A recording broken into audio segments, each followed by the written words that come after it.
Gema dalam sunyi. Bab 1. Jakarta dan rahasia di balik hujan. Jakarta sore itu sedang tidak bersahabat. Langit di atas selipi nampak abu-abu pekat, memuntahkan air yang membasahi aspal panas dan menciptakan aroma tanah yang tajam. Petrichor.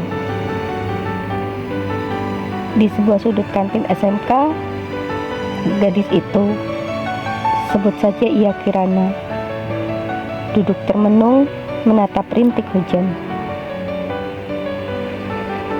Di hadapannya sepiring siomay yang sudah mendingin sama sekali tidak disentuh. Pikirannya melayang pada sosok ibunya yang mungkin saat ini sedang memeras keringat, mengepal lantai marmer dingin di sebuah bank swasta di pusat kota. Ibunya adalah pahlawan tunggal sejak ayahnya berpulang saat Kirana masih berusia 9 tahun. Kak, melamun lagi.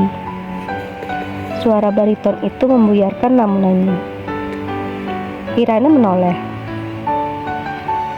Itu Satria, sahabatnya sejak di bangku SMP. Satria adalah tipe cowok yang ceria, mudah bergaul, dan selalu punya cara untuk membuat Kirana tertawa. Enggak, Sat. Cuma kepikiran ibu. Hari ini dia lembur. Jawab Kirana pelan. Ibu pasti bangga punya anak kayak kamu, Ra. Bentar lagi kelas 2 SMK selesai. Kita PKL, terus lulus. Kamu bisa bantu ibu. Satria menyemangati. Namun, perhatian mereka teralih ketika seorang siswa laki-laki berjalan melewati meja mereka. Cowok itu membawa tas punggung yang disampirkan di satu bahu.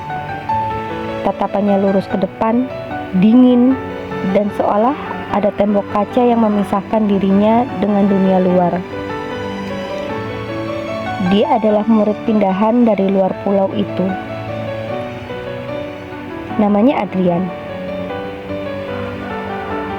"Woi Yan, sini gabung!"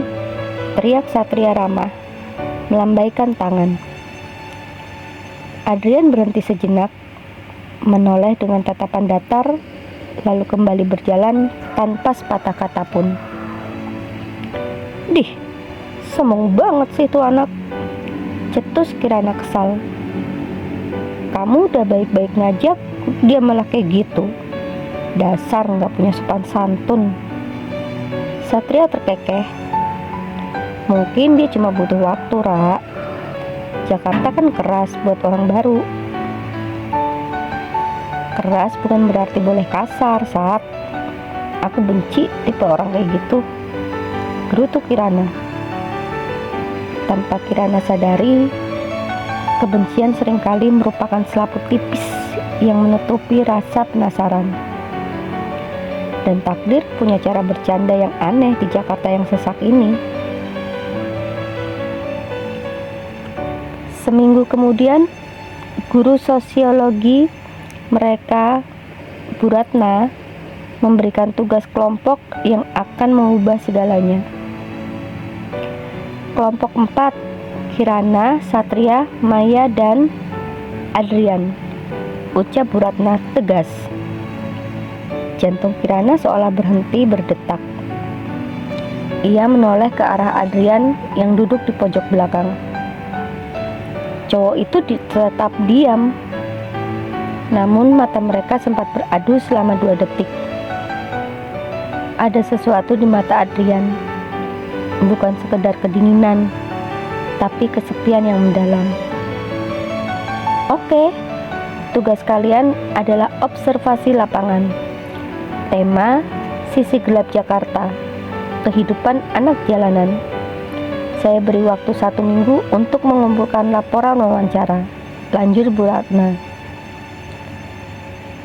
Sepulang sekolah, di bawah halte yang bocor, kelompok itu berkumpul. Adrian berdiri paling jauh, tangannya masuk ke saku jaket. Gimana kalau kita wawancara pengamen cilik di lampu merah Tomang? Usul Satria memecah kecanggungan. Kita tanya kenapa mereka nggak sekolah, di mana orang tua mereka. Pasti dapat banyak data. Maya setuju, sementara Kirana hanya mengangguk malas. Ia melirik Adrian. Kamu punya pendapat? Atau cuma mau numpang nama? Sindir Kirana tajam. Adrian menatap Kirana.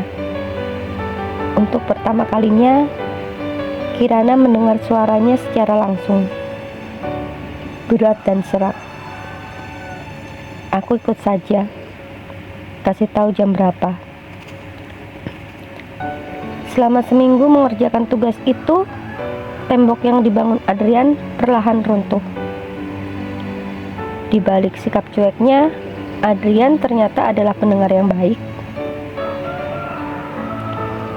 Saat mereka duduk di pinggir trotoar setelah mewawancarai seorang anak bernama Doni, Adrian membelikan mereka semua minuman dingin. Kenapa kamu pindah ke sini, Yan? Tanya Kirana. Nada suaranya mulai melembut.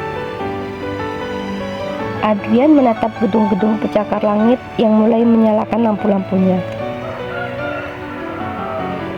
Papaku. Dia keras. Dia pikir dengan memindahkan aku ke Jakarta, aku bisa jadi orang. Tapi bagiku, dimanapun sama saja. Sepi. Malam itu, di bawah temaram lampu di jalan Jakarta, ada sesuatu yang tumbuh di hati Kirana. Sebuah perasaan yang belum pernah ia rasakan sebelumnya.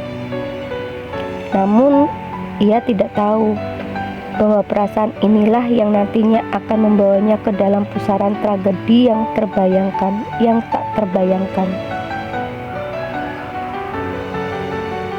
Beberapa bulan kemudian, hubungan mereka bukan lagi sekedar teman kelompok. Adrian menyatakan cintanya di sebuah taman kecil di belakang sekolah. Kirana menerimanya.